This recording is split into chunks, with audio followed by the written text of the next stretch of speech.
Bem-vindos ao Leiturismos, meu nome é Daniel Orsini e hoje a gente fala de O Ano da Morte de Ricardo Reis, do ganhador do Prêmio Nobel José Saramago.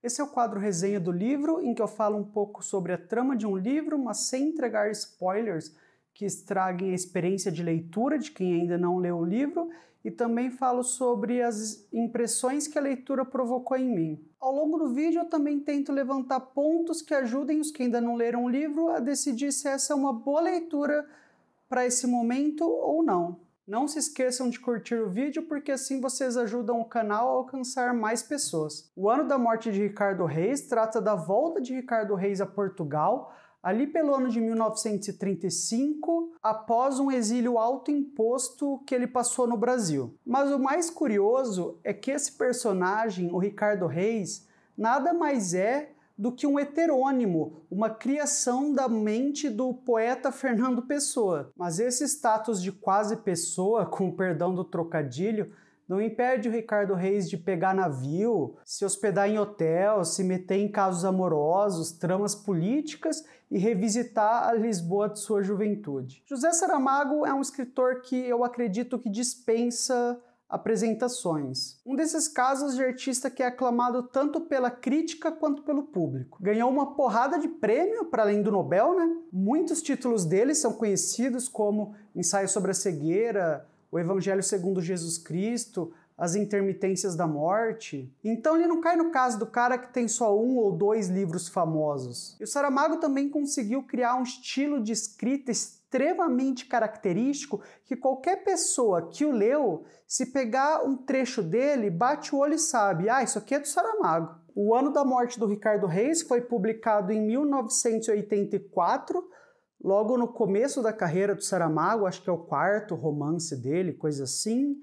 E a edição que eu li é editada no Brasil pela Companhia das Letras. O fantástico, o insólito nesse livro já nos pega pelo título, né? O Ano da Morte de Ricardo Reis. Quem conhece um pouco de poesia portuguesa sabe que Ricardo Reis era um dos heterônimos do Fernando Pessoa. Diferente dos pseudônimos que servem para esconder o autor, os seus heterônimos nas próprias palavras do Fernando Pessoa, e tem essa citação dele nessa coletânea de poemas organizada pela Teresa Rita Lopes. Meus heterônimos são várias personagens distintas entre si e de mim. Personagens essas a que atribuí poemas vários que não são como eu, nos meus sentimentos e ideias, os escreveria. É isso, Fernando Pessoa dizia possuir esses vários heterônimos, essas personalidades dramáticas que escreviam suas próprias poesias com seus próprios estilos. O Ricardo Reis, por exemplo, escrevia odes neoclássicas. Outros heterônimos são, por exemplo, o Álvaro de Campos, um poeta muito angustiado, o Alberto Caeiro, mais próximo à natureza, e por aí vai. Esses heterônimos, inclusive, se conheciam entre si e trocavam figurinhas sobre suas poesias e etc. E o Fernando Pessoa levava bem a sério essa história. Eu vou colocar aqui, por exemplo, um mapa astral que ele fez do Ricardo Reis. A história que o Saramago nos conta, então, é a de um Ricardo Reis com plena existência separada do Fernando Pessoa. Não mais só uma criação na cabeça do Fernando Pessoa, mas um ser humano com existência própria, ou ao menos quase isso. A gente vai ver ao longo do livro que ele vai brincar muito com esse conceito de existência. Nós vamos ver que o Ricardo Reis é um médico de profissão, um poeta de paixão. Na política ele tem inclinações monarquistas e passou os últimos 16 anos morando no Brasil. Mas quando soube da morte do Fernando Pessoa, ele achou por bem voltar a Portugal. O livro começa numa cena muito bonita, muito bem escrita, com ele chegando de navio a Portugal em meio a um tempo horroroso, cinza, uma tempestade horrorosa. Ele se hospeda em um hotel, o Hotel Bragança, que vira quase que um centro de operações dele no livro. E a trama da narrativa é quase que ele andando para lá e para cá por Lisboa e arredores, um pouco perdido, um pouco deixando as coisas acontecerem e se deixando levar pelos fios do destino, talvez. Ele faz amizade com as pessoas que se aproximam dele, com o gerente do hotel, com os hóspedes do hotel, começa casos amorosos e reflete muito sobre tudo que vai acontecendo e também é incitado por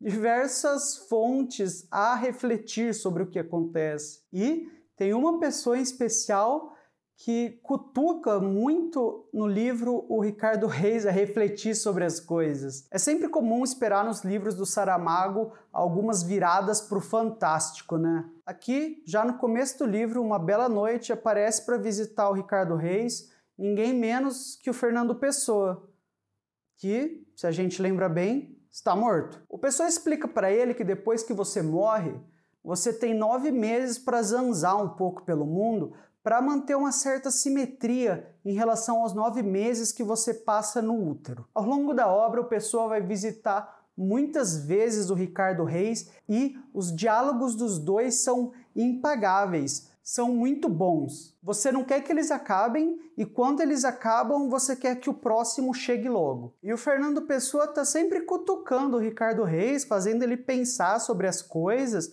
E uma das coisas que ele cutuca muito o Ricardo Reis é sobre a própria noção de existência dele. Isso aparece também em outros pontos do livro. Tem uma hora que tem, por exemplo, 2 pessoas andando e uma vê o Ricardo Reis e a outra não vê. E em outros pontos essa questão da existência ou não do Ricardo Reis é sugerida e também brinca-se com ela, né? Mas o Pessoa vai lá e fica apertando a ferida, assim. Tem uma hora num desses diálogos que o Reis fala que uma certa coisa é duvidosa e o Pessoa responde: tão duvidoso como existir de fato o poeta que escreveu suas odes. E o pop existencial vai mais longe, o Pessoa apertando o Reis, como seria se, na verdade, ele estivesse fingindo ser ele mesmo. São partes do livro que eu adorei, que eu fiquei fascinado e que eu marquei para depois poder voltar pelo puro prazer de diversão de poder reler essas partes. E essa questão de quase existência do Reis me puxa para algo que eu gostei muito nesse romance em relação ao estilo de escrita do Saramago. Quem já leu sabe que ele tem um estilo bem característico em que ele vai aglutinando as frases sem pontos finais,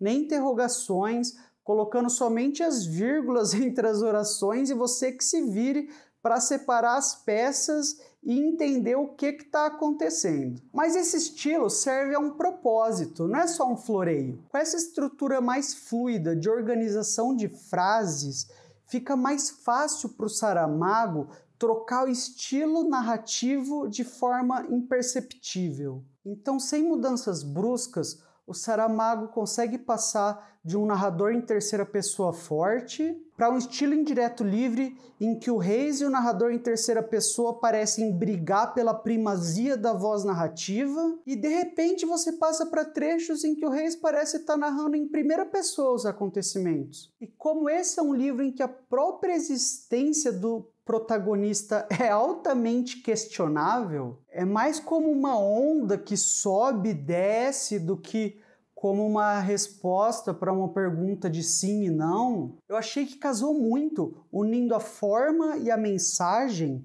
as vozes narrativas também aparecerem como se fossem ondas agitadas que sobem e descem. O estilo do Saramago nesse livro permite que as vozes narrativas sejam jogadas de um lado para o outro, ao invés de ficarem estáticas ou de se alternarem entre si de maneira extremamente delimitada. Existe um outro trecho importante também, saindo agora um pouco da questão estética e indo um pouco mais para o lado social, que é a questão política por que Portugal passava. Em 1933, o Estado Novo português, a ditadura salazarista, se instaurou em Portugal. Capitaneada pelo economista Antônio Salazar, ela duraria 40 anos, acabando com a Revolução dos Cravos em 1974. O Ricardo Reis chega em 1935 em Portugal, bem no começo desse Estado Novo, e ele sente na pele o aperto político pelo qual o país passava. A gente sente ao longo do livro os braços da polícia política se fechando sobre o Reis e um movimento que me lembra até um pouco o Processo do Kafka, sabe? E conforme a Segunda Guerra se prenuncia no horizonte, esse clima político vai ficando ainda mais cinza. Indo para os finalmentes, Eu gostei demais desse livro, mas assim, muito mesmo. Eu não sei se é o que eu mais gostei do Saramago, que é um autor de que eu gosto muito, mas eu achei o Saramago com mais cara de Saramago. O que eu quero dizer com isso? Dentre os livros do Saramago que eu li, me pareceu ser que aquelas características que a gente associa a ele mais brilham e ao mesmo tempo mais se emaranham entre si. Primeiro que eu achei que o estilo de escrita dele chega a uma potência máxima nesse livro, o meio servindo a mensagem e tudo mais, eu já falei disso no vídeo, então eu não vou me repetir aqui. Aparece também o revisionismo histórico que o Saramago adora fazer, dessa vez com Ricardo Reis sendo alguém de verdade, que morou no Brasil e volta para Portugal, fala com a polícia, arruma namorada, faz peregrinação religiosa e etc. Tem também aquele negócio do fantástico aparecendo na vida comum, que também sempre aparece no Saramago, né? Isso aqui tanto aparece no negócio dos heterônimos, sendo pessoas reais, quanto no Fernando Pessoa tendo uma certa vida após a morte. Mas notem que esses aspectos todos que eu falei nesse livro funcionam extremamente interconectados entre si. Nenhum deles é independente do outro. O Ricardo Reis é um elemento fantástico e é um elemento de revisionismo histórico e é um elemento de narração que brilha dentro do estilo de escrita do Saramago e por aí vai. Nesse livro, todos esses aspectos narrativos e de escrita do Saramago, além de aparecerem, aparecem funcionando em uma malha muito intrincada, que se você puxa um fio, você puxa todos juntos. Por isso que eu achei que é o Saramago mais Saramago que eu já li. Bom, vocês já perceberam que eu adorei o livro, se tornou um dos meus livros preferidos, não só um dos meus Saramagos preferidos, mas um dos meus livros preferidos, ponto. Mas, se você quiser ler, vá avisado que é um livro pesado. Então, vá ler ele no momento em que você tá com tempo, tá com disposição, tá com concentração para ler um livro que vai te exigir um pouco disso. É um livro lento, com parágrafos às vezes difíceis de desenosar, sabe? Trechos inteiros que são difíceis, que às vezes você tem que ler o trecho inteiro para ter uma ideia do que está acontecendo e aí reler aquele trecho tendo uma ideia para então entender de fato o que acontece ali com maior clareza. Mas a recompensa que você consegue lendo esse livro é mais do que proporcional ao esforço. O prazer que você sente tanto lendo as frases extremamente bem construídas, quanto o trecho, quanto a história são únicos. É um prazer estético muito grande ler esse livro. Bom, então é isso. Se vocês já leram esse livro ou outros do Saramago, comentem aí, comentem se vocês gostam do Saramago, se vocês não gostam, o que vocês acham desse jeito dele de ir colocando uma frase na frente da outra e só pondo umas vírgulazinhas ali para separar. Se quiserem ver algum livro por aqui, também comentem que eu posso pôr na lista. Não se esqueçam de curtir o vídeo e a gente se vê na próxima. Tchau, tchau!